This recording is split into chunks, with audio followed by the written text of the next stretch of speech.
नमस्कार मंडळी, स्वागत आहे तुमचं माझ्या नवीन मिनी व्लॉगमध्ये। तर हा व्हिडिओ आहे कालचा रथसप्तमीचा आणि काल आमच्यात होती आंबोळी आणि सोबत चटणी नाश्त्याला। आणि इथं तुम्ही बघू शकता हानीची झोपण्याची स्टाईल। तर तुम्हाला माहिती आहे का सूर्याचा देखील वाढदिवस साजरा करतात बरं का। तर कधी असतो सूर्याचा बर्थडे? अहो रथसप्तमीला, जी आली आहे 25 जानेवारीला। आता सूर्याचा बर्थडे म्हणजे तर सेलिब्रेट केलंच पाहिजे आणि कसं करायचं ते शास्त्राने देखील सांगितलेलं आहे। अग्नात तुळशीजवळ छोटीशी चूल मांडायची आणि त्यामध्ये खीर शिजवायची, अगदी उत्तू जाईपर्यंत खीर शिजवायची। मग ती खीर जळली तरी चालेल आणि खीर झाल्यानंतर सर्व घरातल्यांनी प्रसाद म्हणून ती खायची।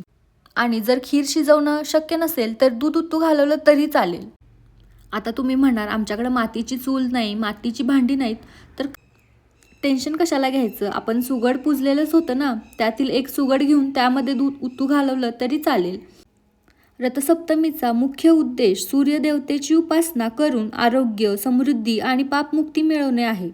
सूर्य हा जीवनाचा मूळ स्तोत्र असून ग्रहांचा राजा आहे। या दिवशी पूजन केल्याने कुंडलीतील सूर्याशी संबंधित दोष दूर होतात, रोगमुक्ती मिळते आणि जीवनात पैसा, संपत्ती आणि च्या समस्या दूर होतात।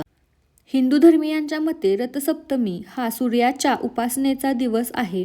पुराणात असा उल्लेख सापडतो, आदित्य आणि कश्यप यांचा पुत्र सूर्य याचा जन्मदिवस आहे असे मानले जाते। रथसप्तमीचे वैज्ञानिक महत्त्व सुद्धा आहे, तर ते काय? तर रथसप्तमी साधारणपणे वाढत्या अवस्थेच्या 7व्या दिवशी येते। हा दिवस अत्यंत शुभ आहे कारण त्याचे वैज्ञानिक महत्त्व देखील आहे। रथसप्तमी ही सूर्याच्या उत्तर गोलार्धात संक्रमणाचे प्रतीक आहे। या संक्रमणाला उत्तरायण असे म्हणतात। हा दिवस भगवान सूर्याच्या जन्मोत्सवाचे स्मरण करण्यासाठी साजरा केला जातो। मग तुम्ही सुद्धा साजरा केला का हे मला कमेंटमध्ये नक्की सांगा। आणि तुम्ही कशा पद्धतीने साजरा केला आणि तुम्हाला किती वेळ लागला हे देखील आम्हाला कमेंटमध्ये सांगा। तर तुम्हाला व्हिडिओ दिसत असेल 2 मिनिटाचा, पण दूध उत्तू घालवायला आम्हाला नाही म्हटलं तर 1-1.5 तास लागला होता। मग तुम्हाला किती वेळ लागला? आणि जर माझे व्हिडिओ आवडत असतील तर सबस्क्राईब करा, लाईक करा, शेअर करा आणि इंस्टावरून असाल तर फॉलो करा। भेटूया उद्याच्या व्हिडिओमध्ये। धन्यवाद।